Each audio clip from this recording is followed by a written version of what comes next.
The following episode contains violent themes and occasional strong language. Listener discretion is advised.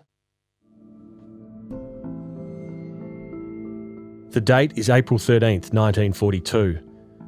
A group of Australian airmen under the command of my grandfather, Flight Lieutenant Bryan Rofe, have been trapped behind lines for over 7 weeks. 3 men have died, 2 from malaria and undernourishment, the other was bitten by a snake. After 4 weeks encamped at the village of Kapsali in remote northwest Timor, the airmen have relocated to a village called Tuakau. The village is situated on a beach they believe is firm enough to support the landing of an aircraft to rescue them. With a Japanese patrol closing in on their position, Bryan has led his men into the jungle to hide from the patrol. Unbeknownst to Bryan and his men, an American submarine, the USS Sea Raven, has attempted to locate the party. After failing to make contact with the Australians, Sea Raven has aborted the mission.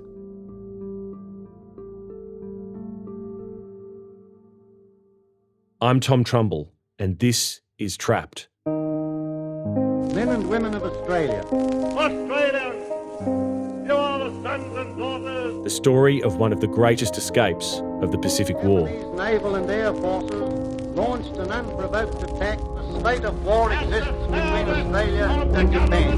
To work in the defence of Australia. Chapter 5. The Light Out to Sea. Somewhere, in the hills above Tuakau, the party's senior electrical wireless mechanic, Corporal Ron Bell, is convinced there's been a mix-up with the requested listening times. Before they left Tuakau, Ron signalled Darwin about the enemy patrol and that the rear party would go radio silent. Direction-finding technology could only detect transmissions, which means they could still receive messages without risk of being located. So Ron advised Darwin the 2 times he would be listening for signals each day. Coincidentally, Darwin sent a message at the exact same moment, suggesting 2 different listening times. The situation was never clarified. I understand what you're saying, but there's no way I'm going to put you on 2 listening watches. Ron voices his concern to Bryan, suggesting they turn on the receiver at the listening times Darwin originally suggested. Bryan disagrees. Listening 4 times a day will run down the batteries. Bryan assumes Darwin will give precedence to the listening times he suggested because they are in peril. It's a staggering assumption, but then Bryan is not thinking clearly. His mind is on Corporal Roy Andrews.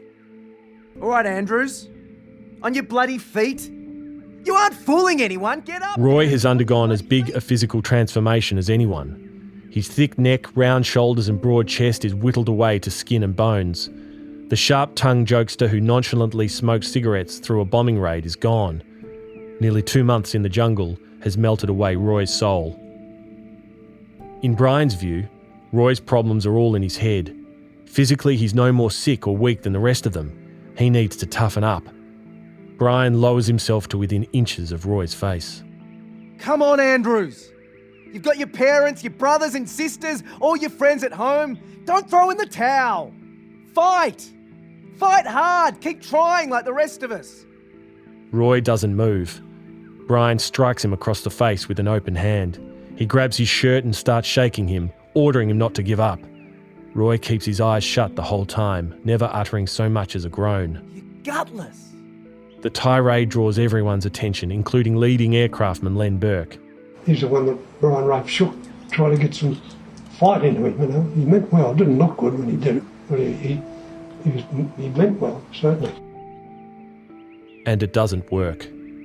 Hours later, Roy Andrews dies. Outwardly, Roy's death infuriates Bryan. Andrews was perhaps the most amazing case. He lay down and quitted. He had nothing at all the matter with him. Inwardly, it's a different story. Bryan creeps into the jungle. He lowers himself down behind a tree, buries his face in his hands, and weeps. Roy's death leads to the most profound moment of desolation for the young leader. Living with men, watching them die in the name of a cause which they don't fully understand, knowing a fear so intense that left one physically impossible to move or reason, only to feel violently like vomiting. As Bryan weeps, a new sound emerges. The sound of numerous aircraft over Koh Pang Bay. The Japanese are preparing to be raided. The island of Timor appears on the horizon as a dark blue smudge through Flight Lieutenant Harold Cookie Cook's cockpit window. To his right, Flying Officer Roger Blanchard pilots another Hudson, the two closing in on Koh Pang Bay. Down on Timor, Cookie knows his good mate Bryan Rofe is still stranded. Before the war, Cookie would take Bryan up in his Hudson, one time letting him take the wheel mid-flight. Like everyone stationed at RAAF Station Darwin, Cookie has been closely following the plight of Bryan and his men. Cookie even volunteered to land his Hudson on the beach near the village of Tuakau. The request was denied. Cookie is on a different mission. Reconnaissance has reported a build-up of ships in the bay, and despite the risks in launching a daytime raid, this is a golden chance to hit the enemy hard. 50 kilometres from the target, Cookie drops down to 8,000 feet and starts scanning the horizon. No sign of fighters. The air is clear of flak. Once they reach the southwestern edge of Koh Pang, a ship comes into view. She's a monster. I did a low power glide approaching from the protection of a cloud bank towards an 8 to 10,000 tonne vessel. It was anchored. From his position behind a cloud, Cookie eases back on the throttle. The world whites out. Vapour and moisture streak the windows. He opens the bomb bay doors.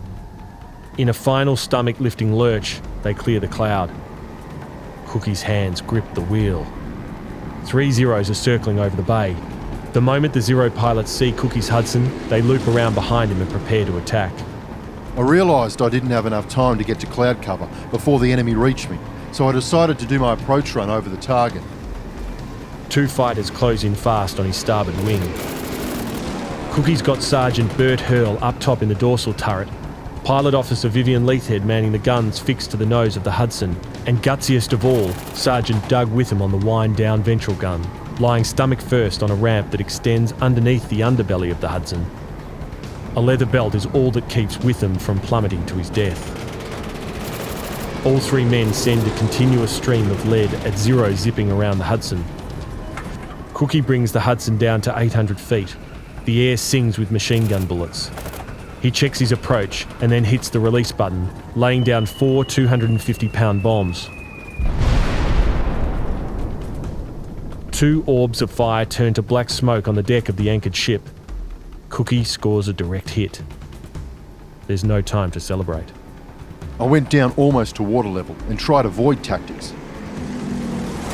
The 3 Zeros followed, and we soon began to be badly shot up despite very heavy fire from my 2 gunners and my second pilot. Pain explodes down Cookie's right arm. A cannon shell has burst inside the cockpit. Cookie looks up and sees Blanchard in the other Hudson about 3,000 feet away, locked in a scrap with a Zero. There would be no help from his wingman. It's the last time Cookie will ever see his friend. From up front, Leithhead has just sent a burst of bullets into a fighter. The air gunners had both seen the Zero fall to the sea in flames, but the celebrations are short-lived. A Zero punches holes in the Hudson. Bullets rip up the instrument panel. An instant later, a cannon shell is sent into the turret, blowing Hurl's hand off. Down below on the ventral gun, shrapnel from the explosion enters Witham's cheek and lodges beneath the muscles of his chin, knocking him unconscious. The plane goes into a crawling yaw as the sputtering propeller clutches at the air. Smoke starts gushing from the starboard engine, and Cookie turns the Hudson towards the northern beach of Koh Pang Bay. A fighter sends a burst into the port engine, setting it on fire. We were then between 50 and 100 feet above the water. There was nothing else to do but pull both throttles back and flop onto the water. Cookie shouts down to Leithhead to get out of the nose and prepare the men for crash landing. Leithhead races back. With one hand he unclips the belt, keeping the unconscious Witham from falling to his death, and with the other he pulls the gunner back to safety. As he winds up the ventral gun ramp, the Hudson starts porpoising. They are on the northern side of the bay, less than 100 yards from the shore. It's a good spot to ditch. Japanese shipping is mainly confined to an area adjacent to Koh Pang on the southern side of the bay. If they survive the crash, they'll at least have some time to make it to the beach before patrol boats start turning up. Cookie prepares his plane for crash landing.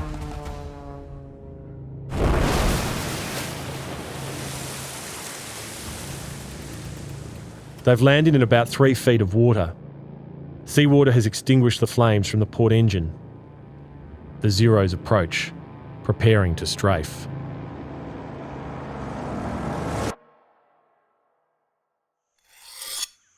Inside a room in the reconstructed timber buildings of the Penfoe Aerodrome, Lieutenant Yamabe Masao sits at a desk, sharpening the blade of his sword. Before him sits a bottle of sake and 2 glasses. Earlier in the day, Yamabe had sent word among personnel working on the aerodrome. An execution of spies will be carried out at the setting of the sun to help console the souls of the war dead. Yamabe invites survivors of the 9th Special Construction Unit, whose transport was bombed by the enemy aircraft. Over 100 soldiers of the unit were killed in the attack. Since the first raids over Kopang Bay, suspicion runs deep that enemy aircraft are acting on intelligence supplied from somewhere in Dutch Timor. It's too much of a coincidence that every raid takes place in perfect weather, at times when large Japanese ships are anchored in the bay. 7 Dutch civilians were arrested at random overnight and accused of radioing intelligence to the enemy. There's no radio equipment to tie the 7 Dutch prisoners to such activity, but Yamabe doesn't care, because this execution isn't about justice, it's about boosting morale. A Japanese officer enters the room. This is Chief Surgeon Ogirima of the Japanese Navy. Yamabe tells him to sit and offers him sake. As they drink, the 2 men discuss the planned execution of the Dutch civilians. Yamabe says he has something special in mind to boost the spirits of the surviving soldiers of the construction unit whose comrades were killed in the attack. Yamabe asks the surgeon the best way to paralyse a man with his sword because he wants the surgeon to perform a live autopsy. As the surgeon explains how to sever a man's spinal column without immediately killing him, a part of Yamabe's mind turns to the hunt for the real enemy spies still in hiding. The Timorese loyal to the Japanese occupiers had reported that enemy soldiers are hiding in the jungles near the north coast.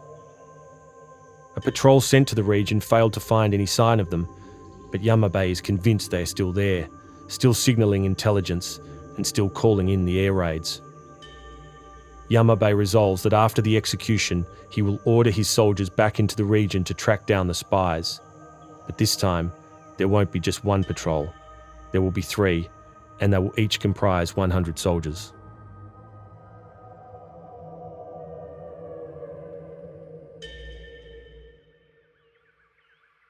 At dawn on April the 16th, 3 days after Roy Andrews dies, the chief of Tuakau returns with good news. The chief had told the Japanese the Australians went in a different direction. The enemy patrol has gone. Bryan thanks the chief and leads the party back to the beach. Despite the enemy patrol having cleared off, Bryan is reluctant to send a signal to Darwin. On a hunch, Ron listens in at the time Darwin had originally suggested. The receiver lights up at once. Ron jots the signal down and hands it to Bryan. Have long signal which must be acknowledged by you. Shall transmit it when contact established with you. It is urgent that you establish contact with us. Ron sends receipt of the signal and then moments later notes down the response. US submarine will be close inshore 1.4 miles south of Point Kourous for 5 nights, commencing April 13th at 1300. When sea conditions permit, will attempt rescue. The submarine will use a blinker tube to transmit SR at 2-minute intervals as a recognition signal. Your proper answer will be a flashlight or fire exhibited for periods of 30 seconds. Acknowledge. Sea Raven will be sitting off the coast for 2 more nights. All they have to do is light a fire at the appointed hour and they are saved. It all seems so simple. Later that day, the chief of Tuakau hands Bryan a letter. To the Australian and Dutch officers and soldiers, the war is over. The Dutch East Indies fell in our hand in succession. All Allied forces surrendered to us without any conditions. They are enjoying life and are waiting for you, being supplied with bread, meat, and fresh vegetables. Your movement and present location are reported to us through Rajas. If you continue fighting against us, there is not way but to conquer you. So come to us with this information and await for the return of peace with your friends. Japanese Army. In addition to handing over the letter demanding their surrender, the chief tells Bryan that a patrol has been dispatched for Tuakau. They will arrive in 3 days, maybe sooner. Bryan and his men can only hope that the Sea Raven is ready to pick them up tonight. That's when they hear it. The fittest men sit bolt upright, looking to each other for an explanation. Bryan takes a head count, 31 men all accounted for. That shout, an Australian bush call used to pinpoint a person's location, is not coming from any of Bryan's men. Someone else is trying to entice them out of hiding. Bryan retrieves his sidearm while the crack shots pull out their rifles. Bryan is the first to see movement, 2 shapes crashing through the shrubs. He extends his arm and looks down the flute cylinder of his revolver, catching sight of 2 pilots' caps. Hold fire! Hold fire! Cookie? What in the hell are you doing here?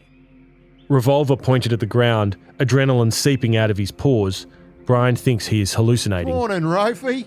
Viv and I were in the neighbourhood. Bryan hadn't seen Cookie since being posted to Darwin 7 months ago, and now here he is, stepping out of the jungle like an image in a fever dream. The 2 men shake hands.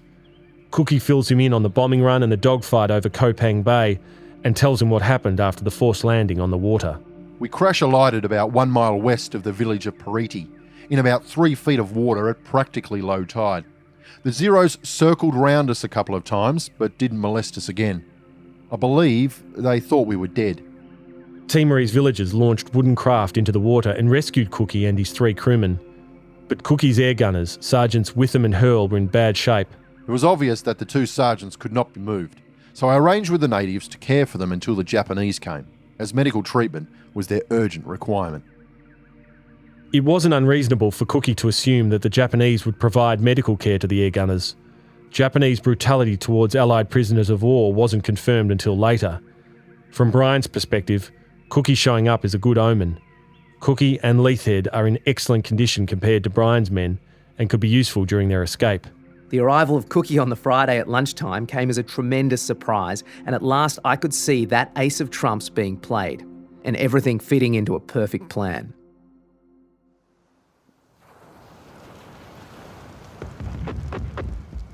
At night, over the hill at Kopang Bay, RAAF Hudsons are raining bombs down on the enemy. Tracers light up the sky while the deep boom of bombs and ack-ack sings out across the sea. On the beach, the airmen have built a large wall of stone out of rocks to shield the bonfire from the view of the jungle. A bonfire on the beach will draw attention. At 9 o'clock, the group gathers about the fire, squinting beyond the whitecaps.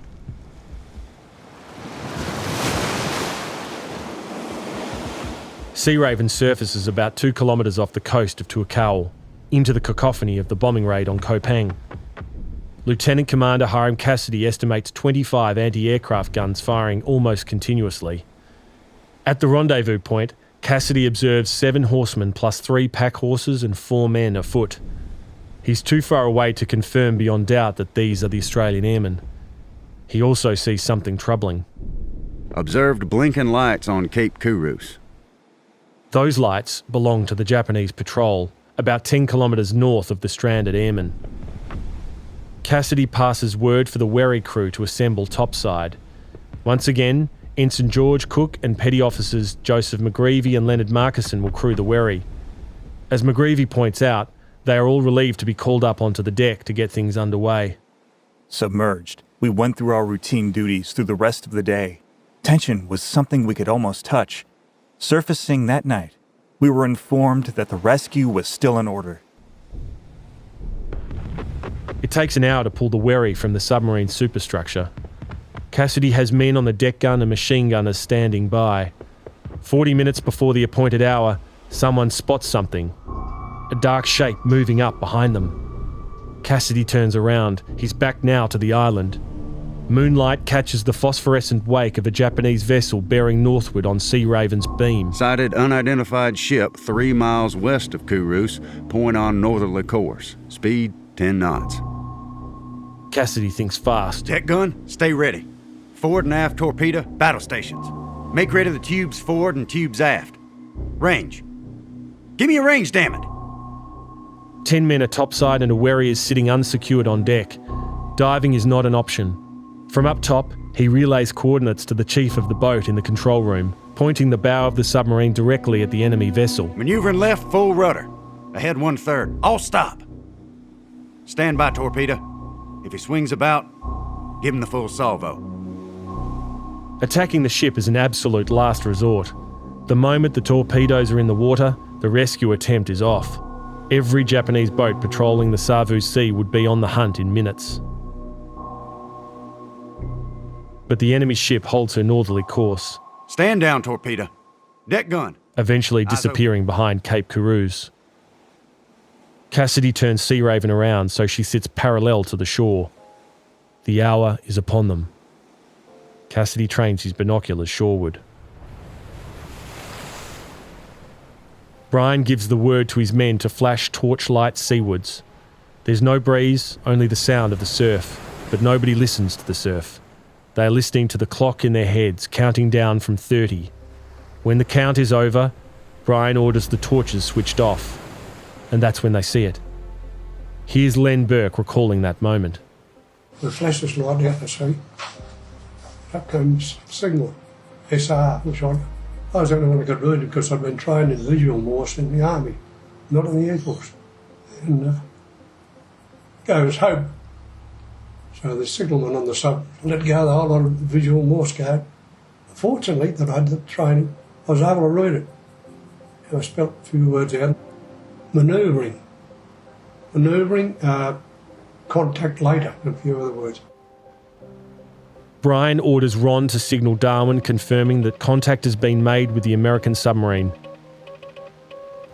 Halfway through his signal, Ron finds himself on a dead key. The batteries are flat. Ron finds a large stick and destroys the radio before burying it. Lower away, Joe. Hey, Johnny, keep us out of those waves. Ensign George Cook steers the wherry towards the light on the shore and anchors about 200 metres off the beach. He sweeps his torch around the boat, searching for dorsal fins. There's no sign of sharks lurking beneath the boat. With the long line fastened to his wrist, Cook dives into the sea. Cook slides off the back of 2 large waves before body surfing all the way up to the sand. The current pushes him some distance south of the airmen. The Australians have their torches trained towards the wherry. Cook shines his light straight at them. The Australian torches turn towards him. Cook shields his eyes and makes his way up the beach. When the airmen all come into view, Cook realises the enormity of the task ahead. Those men had hideous jungle sores on their legs and arms, and only one was free from malaria. Some were so weak they had difficulty in standing. Bryan approaches with his hand extended. Others stand, looking at the healthy American with a mixture of awe, reverence and gratitude. They file past, reaching out, grabbing Cook's hand or shoulder. Bryan's Timorese guide, George, rushes up to Bryan while the leader talks with Ensign Cook. George tells Bryan that a Japanese patrol has landed at the other end of Kopang Bay and have walked over the cape towards the airmen's location. The Japanese are converging on the airmen from points to the south and east. At last report, the southern patrol are 15 kilometres away from the airmen. Here's the deal. We got enough space to hold 18 men, and that includes the 3 of us. By the time your men... Cook tells Bryan the wherry is only big enough to take half the group. The hour is late. The chances of making 2 boat trips before sunrise are slim. With the Japanese certain to arrive the next day, remaining on Timor for one more night means certain death. In a circumstance where the chances of success are not guaranteed, then the cold, calculating ways of the military demand that those with the greatest chance of survival are given precedence. Bryan starts calling out the names of men he figures are strong enough to swim through the waves on their own steam. First boatload is as follows. Colin, Ken... Those lucky few who are named breathe a sigh of relief. Yeah, okay, Jock. Jim... All except Flying Officer Arthur Cole. Arthur strongly objects to being selected, insisting he remain until the end, but Bryan overrules him. Arthur, you're going too. Malaria-free and relatively strong, Arthur could make the swim. Besides, Bryan wants his most senior officer to tell the story if he doesn't make it back. There's one spot left on the wherry. Outside the circle, Len Burke looks down at his feet. Yeah, so we crowded around Bryan just in shorts and a shirt. And then he came to, I could take one more. No, he won't send me. Because I've done his bad books. And then he says, How far can you swim, young Burke? That's what he called me. Young Burke. Can you Can swim you handle over 300 yards through those waves? I says, yes, sir. I can. So I was the last one picked on the first night. The rest all thought were doomed. Len races towards the sea, following the others as they wade in. Before he jumps in, he turns around and takes one last look at those remaining behind. Nobody responds to his encouraging wave, so he grabs his nose and plunges into the sea. The moment that the first boatload of Australians are helped onto the deck of the Sea Raven, a few hours before sunrise, Cassidy sends a signal on the blinker gun to those left on the beach. There won't be enough time to get the rest of the airmen off Timor tonight. Sea Raven will return the following night to pick them up. Bryan picks up his torch and flashes a quick signal in reply. Okay, Yank. He looks to his left. He sees the twinkling lights of the patrol in the distance. They'll reach to a cowl by noon, probably sooner. Bryan orders his men off the beach and then goes looking for George, his Timorese guide, to explore options. But George is gone. Bryan doesn't begrudge George for leaving them. He has a family to consider. But in leaving the airmen, George is effectively telling Bryan that there is nowhere left to hide. The game of cat and mouse is over. The end is near.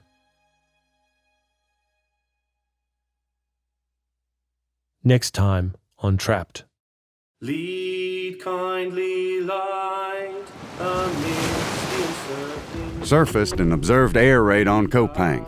This one seemed to be about twice the size of last night's raid. Rofe!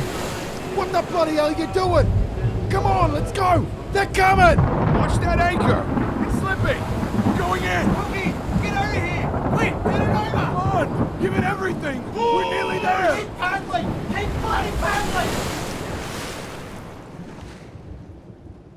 He wouldn't leave us. He stayed behind. He didn't have to, but he did. And he got everyone on board before he